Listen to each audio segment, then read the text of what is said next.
saya ingin mewawancara Ibu terkait dengan beberapa kasus dilema etika yang selama ini pernah Ibu alami dan rasakan di sekolah SD Jembatan 07 Pagi ini. Iya. Waalaikumsalam warahmatullahi wabarakatuh. Pak Randi, terima kasih sudah menyempatkan waktunya untuk mewawancarai Ibu. Mudah-mudahan yang akan Ibu sampaikan dapat diterapkan nanti dalam kehidupan sehari-hari, khususnya Pak Randi adalah sebagai calon guru penggerak, dan selanjutnya insya Allah kalau karirnya bagus akan lebih meningkat lagi. Di sini kasus yang akan diangkat oleh Pak Randi adalah 5 etika. Ya, kebetulan di sekolah saya ada masalah yang harus Ibu selesaikan. Ya, semuanya pastinya setiap sekolah mempunyai masalah masing-masing, tetapi yang lebih saya utamakan dengan kondisi situasi guru-guru kami yang ada di sekolah. Ya. Baik Bu, kasus dilema etika yang Ibu rasakan itu terkait apa Ibu? Terkait dengan guru kami itu ada Pak Randi, nggak usah disebutkan ya. Ya. Ada salah satu guru saya dengan kondisi fisik yang beratnya luar biasa dibandingkan teman-teman sejawatnya. Karena dengan fisik ini sehingga Ibu tuh merasa prihatin kepada beliau, karena dengan adanya kegiatan-kegiatan yang berbenturan dengan fisik, pastinya Ibu akan lebih mengutamakan bagaimana baiknya untuk guru tersebut. Jadi yaitu pertama, guru tersebut terganggu dengan fisik kesehatan, selain berbadan yang gemuk, kondisi yang perlu khusus itu adalah menjadi dilema buat Ibu, tapi Ibu juga harus bisa memberikan solusi yang terbaik. Ya, baik. Lalu selama ini bagaimana Ibu mengambil keputusan di sekolah ini, terutama dalam kasus-kasus yang kepentingannya itu sama-sama benar atau sama-sama mengandung nilai kebajikan dari kasus tersebut? Dari kasus tersebut memang Ibu ada memberikan sedikit banyak kebijakan dari Ibu untuk guru tersebut supaya dapat menjalankan tugas dengan baik dan perlu penuh tanggung jawab, karena sebagai guru adalah tupoksi kerja yang 6 itu kan harus melekat pada guru tersebut. Maka dari itu Ibu akan memberikan memberikan kebijakan buat guru tersebut di dalam tugas sehari-harinya, supaya tidak menjadi beban buat dia, tetapi dapat mengerjakan tupoksinya dengan baik dan tidak dengan lancar. Itu yang pertama yang Ibu ini. Jadi terutama kebijakan Ibu untuk beliau. Kemudian langkah-langkah atau prosedur seperti apa yang menjadi kebijakan Ibu dalam penanganan kasus ini? Prosedur dan kebijakan yang Ibu ambil dalam menangani Ibu guru tersebut, Ibu memberikan pertama, karena dengan fisik yang berat, Ibu memberikan kelas dulu tupoksi dia di jabatan di SK guru, Ibu taruh di kelas rendah 1, karena kelas rendah itu tidak banyak menguras pemikiran beliau, karena beliau terutama kesehatannya agak sedikit terganggu.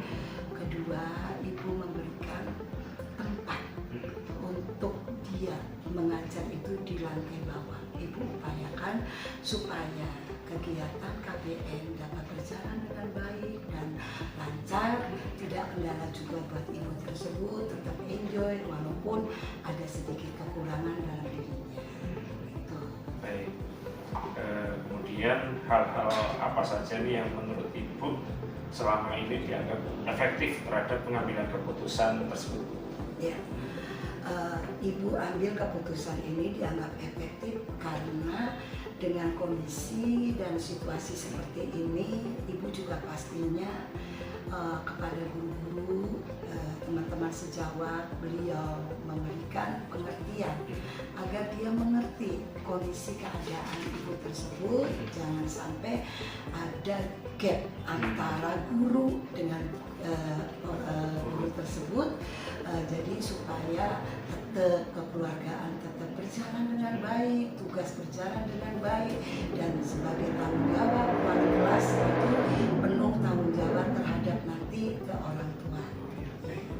Kemudian hal-hal apa saja nih yang selama ini menjadi tantangan Ibu dalam pengambilan keputusan tersebut? Iya, hal-hal yang tantangan yang Ibu rasakan saat ini yaitu awalnya teman-teman bilang, "Bu, kenapa sih dia spesial buat Ibu?" Karena, nah, di forum rapat Ibu jelaskan kenapa Ibu memberikan statement seperti ini, tindakan-tindakan seperti ini, karena dengan kondisi yang seperti ini sehingga guru-guru itu merasa ada Ibu itu merasa paling spesial buat Ibu tersebut, dengan tujuan supaya tidak ada lagi rasa cemburu sosial terhadap Ibu guru tersebut.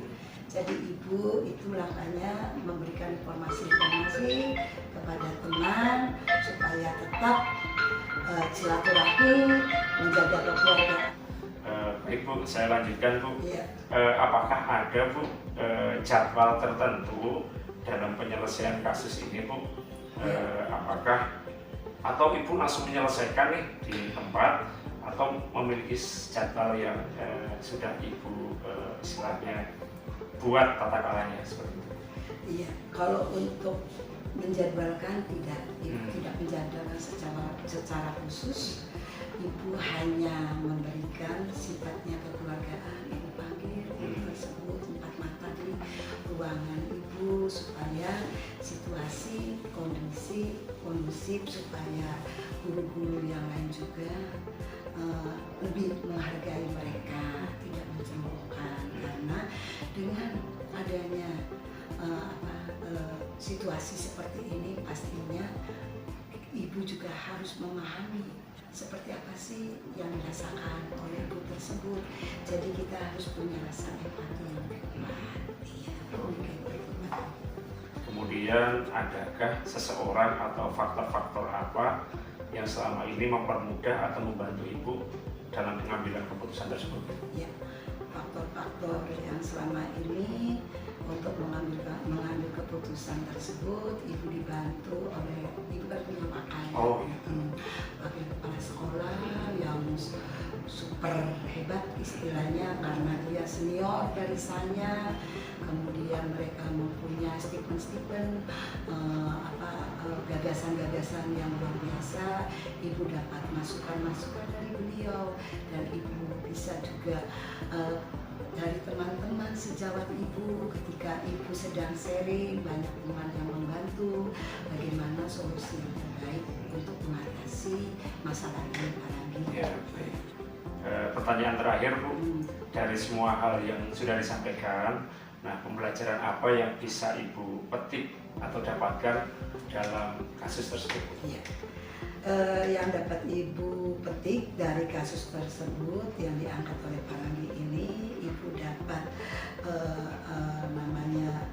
memberikan tanggung jawab ya Ibu sebagai pimpinan terhadap bawahannya, karena ini adalah suatu tugas negara yang harus disampaikan kepada beliau sebagai istilahnya masalah di sekolah, tapi tidak masalah juga untuk kondisi pembelajaran, tetap enjoy. Jadi Ibu petik itu adalah kita sebagai manusia harus punya rasa empati terhadap orang lain dan mempunyai rasa tanggung jawab terhadap tugas dan dapat menjalankan kewajiban dengan baik. Mungkin itu para yang dapat utarakan. Baik Bu, terima kasih atas ilmu dan berbagi pengalamannya. Alhamdulillah saya jadi bertambah wawasannya, pertama dari pengalaman yang sudah Ibu laksanakan, apalagi dengan solusi yang sudah Ibu utarakan tadi Bu, luar biasa, menambah pengalaman saya juga, agar nanti apabila saya dalam mengambil keputusan, saya bisa mencontoh apa yang Ibu perbuat. Iya. Terima Iya, sama-sama Pak Ranggi. Iya. Pak Ranggi apalagi masih muda, langkahnya masih panjang, insya Allah karirnya akan ikut serta dengan sesuai dengan apa yang Pak Ranggi cita-citakan sekarang. Semoga sukses, jadi guru penggerak dan akan menjadi kepala sekolah. Akhirnya ya, mudah-mudahan karirnya akan lebih baik. Amin. Dari Ibu. Ya, makasih banyak Bu. Sama-sama Pak Ranggi, mohon maaf ya kalau ada